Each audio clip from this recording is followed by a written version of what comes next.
सरकार ये फरमा रहे हैं आलिम को आबिद पर इतनी फजीलत हासिल है कि तुम उसका अंदाजा ही नहीं कर सकते। और नात खानों को इज्जत देकर उनके मुकाबले में उलमा को जलील करने वालों, नात खान ज्यादा से ज्यादा एक आबिद हो सकता है, ज्यादा से ज्यादा नेकी करने वाला हो सकता है। और ये फासिक फाजिर नात खान की दाढ़ियां नहीं है। आला हजरत ने फरमाया फासिक नात खान से नात पढ़वाना हराम है। फतवा पढ़े, दाढ़ी मुंडों को खड़ा कर दिया है, दीन को बेचने वालों को खड़ा कर दिया है। आप चर्च पिए, लड़की बाजी करें, जिना करें, इन्हें कोई परवाह नहीं है। नाते पढ़ेंगे, हमने इश्क रसूल आम कर दिया, लिफाफा वे में रखा, भाड़ में जाओ, निकल लिए साहब। हम इनको इज्जत दे रहे हैं, उलमा का वकार कम हो रहा है। ये कैसे उलमा के बराबर आ गए? ये सवाल हर जगह मैं बयान में छोड़ता हूं। यहां पर भी कोई मुहिब बैठा हो तो आपसे गुजारिश करता हूं, जाओ जवाब लेकर आओ। किसी नात खान की फजीलत में एक आयत, एक हदीस ले आओ, क़यामत तक लाओगे मैं तुम्हारा गुलाम हूं। कोई फजीलत नहीं है इनकी, ना कुरान में ना हदीस में। उलमा की है, हमारी है, वारिस नबी की है। और हमने इनको इज्जतें दे देकर लाखों रुपए खिला पिलाकर और ऐसा कर दिया। अभी मैं पंजाब में गया एक जगह बयान करने, उन साहब ने FIR की कॉपीज मुझे भेजी, मेरे खिलाफ नहीं। किस बात पर? एक नात खान को प्रोटोकॉल देके बुलाया 10 लाख में। कितने में? 10 लाख में, और एडवांस। और नात खान आखिरी टाइम में कल्टी मार गया, आया ही नहीं। कहीं से 20 लाख मिल गए होंगे, भाड़ में जाओ। उस पर FIR कटवा दी उन्होंने कि हमारा 10 लाख के नुकसान के पैसा में हर जाने के साथ वापस दिलवाओ। मुझे कॉपीज भेजी उन्होंने। ये हाल।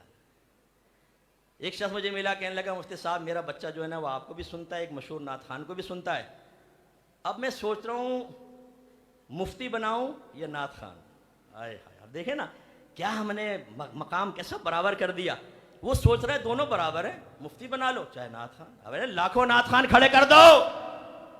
नात खानी हमारा शियार है, हमारी रूह की ग़िज़ा है। नात खान सुन्नी बच्चा है, हमारा सर का ताज है। लेकिन जब तकाबुल की बारी आएगी तो उलमा के वक़ार को ही बुलंद किया जाएगा, हर किस नात खान के वक़ार को बुलंद नहीं करेंगे। और आजकल हमारे स्टेज पर यही हो रहा है। दाढ़ी मुंडे नात खान मुफ्ती मुनव्वर रहमान साहब पे तनकीदें मार रहे हैं कि इनको तकरीरें करनी नहीं आती, हमारे के पीछे के पड़े हुए हैं, इन्हें और कोई काम नहीं है कि उसमें लगे। तुम हमें बताओ कि क्या लगे या ना लगे।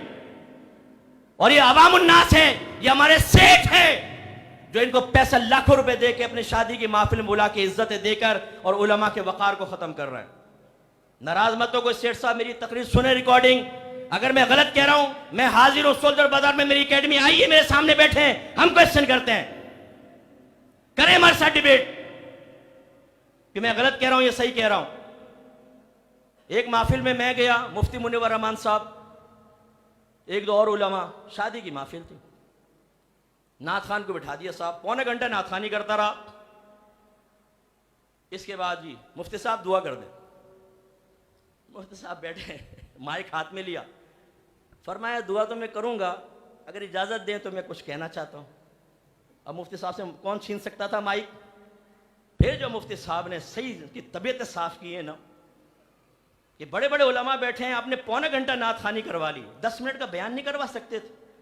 मेरे भाइयों ये तब्दीली देखें आले सुन्नत में। कुरान से हम दूर, हदीस से हम दूर, सही तसव्वुफ से हम दूर, फिक़्ह से हम दूर, नात खानियों से करीब हो गए हैं। आज ज़हन बना दिया गया है, अपने बच्चे की अगर शादी कर रहे हो नात खानी कराओ बरकत होगी, कुरान पढ़ाओ बरकत नहीं होगी, हदीस सुनवाओ बरकत नहीं होगी, तसव्वुफ बयान करो बरकत नहीं होगी, फिक़्ह बयान करो बरकत नहीं होगी, नात खानी से होगी।